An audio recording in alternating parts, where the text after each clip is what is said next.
Honourable Judith Collins. Mr Speaker, it's with great pleasure that I rise to speak in this estimates debate. Particularly in the areas of corrections and police, I have to say we've had some pretty good standout year in terms of public confidence, but also in terms of delivery of services. That's not to say that everything's always perfect, and it certainly isn't ever going to be in portfolios that deal with the worst behaved people in New Zealand, prisoners and criminals generally. But I can say that there has been a real turnaround. In corrections, we've gone from a situation with the very best public confidence that it ever got when Phil Goff was the Minister for Corrections was 40% of people who had faith in corrections. That is now at an all-time high at 61%, and I have to say that that's a pretty fantastic result, particularly for the hard-working staff at the Department of Corrections who have had to put up with just about every form of abuse from people on the other side of the House as they possibly could, and who have been able to stand up to it and in fact have delivered well beyond what I think they even believed that they could deliver. Some of the things that they've delivered are about 8,500 prisoners at the moment are in our cells. That's up from 5,000 in the year 1996. The last decade under Labor was actually characterised by massive increases in the prison population. They built 4 new prisons, Mr Speaker, and they started the 5th, the rebuild of Mount Eden. Under their watch, that's what they did. Did they increase drug and alcohol treatment for prisoners? Well, nobody noticed if they did, because certainly we're doubling it in the first 3 years of a John Key-led government. Doubling the amount of drug and alcohol treatment for prisoners, and also increasing the availability of literacy and numeracy training.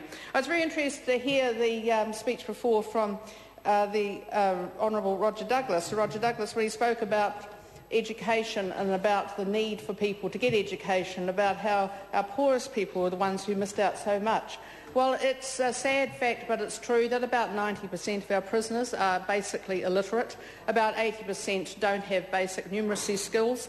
And when we look at that very sad fact and the fact that they've also undergone years of education, we have to wonder about what went wrong. Well, I have got something to say for them. There is hope. There's national standards, and I'm very glad that Minister Tolley has got the wherewithal to actually bring it about. But nothing that we ever hear from the Labor Party in opposition would ever give any encouragement on education, because I'm very pleased with the work that Mrs Tolley's doing to try and make sure we don't have people ending up in prison. We also have seen a massive increase in the number of people who have to deal with in the Community Probation Service. Now, that service under Phil Goff's leadership was in one bad news story after another. What we've got now are a very well-trained group of people, our probation officers and our psychologists, who work together with their managers to use their discretion, their training and their intelligence to try and bring about change in people's lives for the better. I've been thrilled with the quality and the calibre of the people that we've got in corrections, and I'm very proud to be their minister. What we've seen are escapes come down. In 1999-2000, the first year of the last Labor government, there were 40 escapes from our prisons. Now, with a greater number of people in prison, in the last year it was 12, and most of those are walkaways, people on work parties who are low-security prisoners.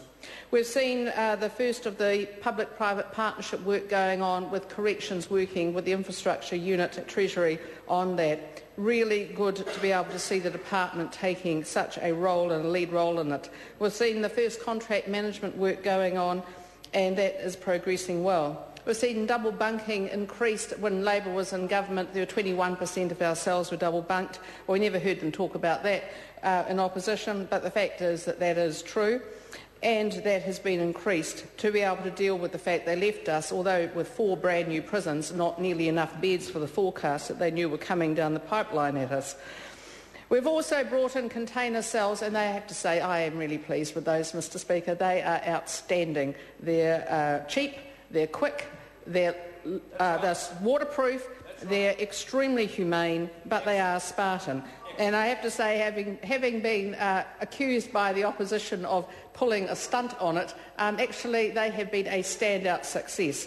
And I understand that prisoners are practically lining up to go into them because they are considered some of the best quality accommodation that we've got in the prison estate. What we have seen as well is we've seen a department that has really brought itself together and has looked at ways in which it can deal with safety of staff and safety of prisoners.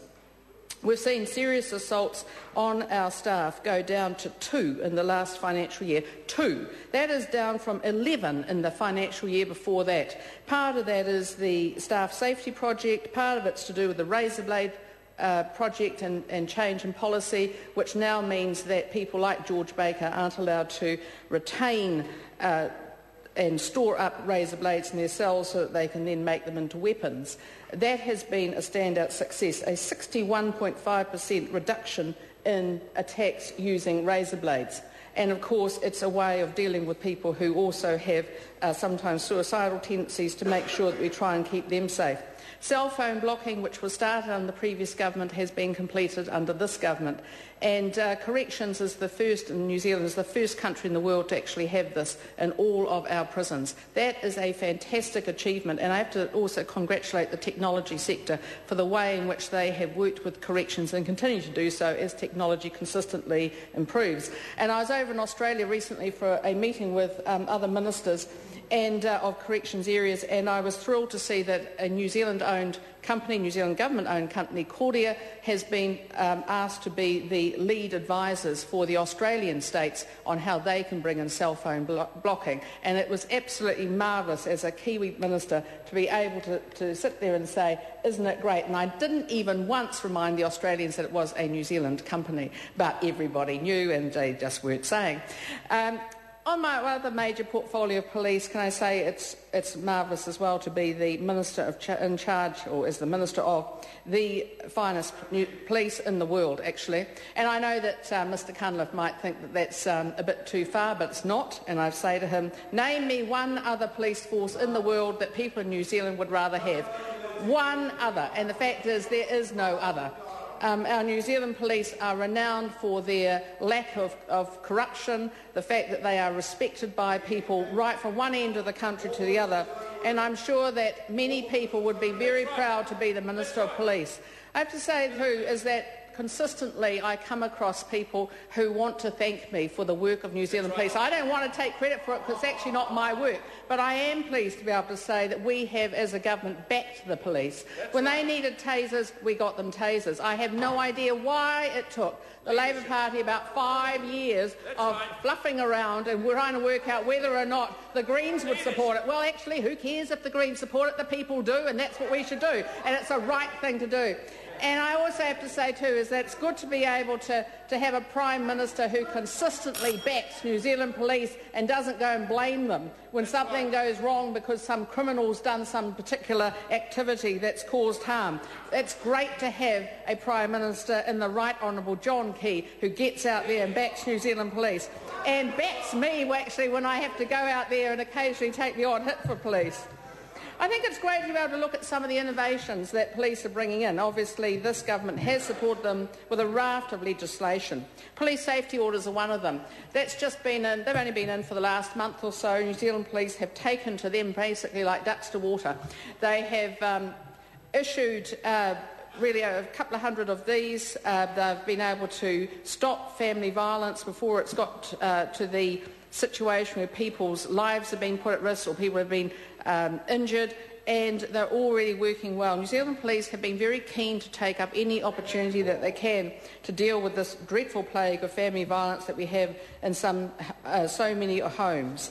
They've also taken up a whole lot of different work streams in the case management projects, in the rostering to demand, National Crime Reporting Line, community neighbourhood policing. These are all innovations that police have been trialling themselves around the country, and most particularly in counties Manukau. They have been working with with other agencies to try and do better work for victims, better work for the victims, particularly of child abuse, and I know that that is going to be continuing. New Zealand, we're very lucky and very well served by New Zealand Police. And we always know that with the 12,000 sworn and unsworn, our constabulary and our employee staff, that they do actually join police for the very right reasons. I am, I have to say, very proud to be their minister, very proud to be able to represent them from time to time, particularly around the cabinet table, and to know that they are the finest in the world. We're proud of you. And thank you. Honourable